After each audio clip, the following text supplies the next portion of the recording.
O'zbekistonliklarning xorijdagi qahramonliklariga e'tibor qaratamiz. 18-sentyabr kuni Janubiy Koreyaning Yangsan shahrida o'zbekistonlik erkak yong'in ichida qolgan 69 yoshli koreyalik ayolni qutqarib qoldi.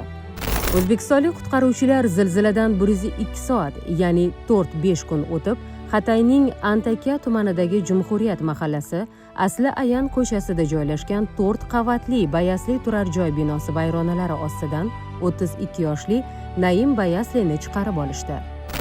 Yaponiyaning Okinawa prefekturasi Ginavan shahrida 21 yoshli o'zbekistonlik talaba dengizga cho'kayotgan bolani qutqarib qoldi. Bu haqda Nippon News Network telekanali xabar berdi. Moskvada o'zbekistonlik kuryer yigit bola o'g'risini to'xtatib qoldi. Xabarga ko'ra, 27 yoshli o'g'ri oldin ham sudlangan bo'lib, u narkotik ta'sirida bo'lgan. Rossiyaning Sochi shahridagi ko'p qavatli uylarning birida 31-oktyabr kuni yong'in sodir bo'ldi. Hodisada hayoti xavf ostida qolgan ona va bolani o'zbekistonlik haydovchi Sherzod Namozov qutqarib qoldi. Birgina o'zbekistonlik fuqaroning yaxshiligi butun yurtimiz obro'sini ko'tarishi bor gap va aksincha, bir kichik xato yurtimizning jahon maydonidagi nufuziga putur yetkazishi mumkin. Xulosa qiling.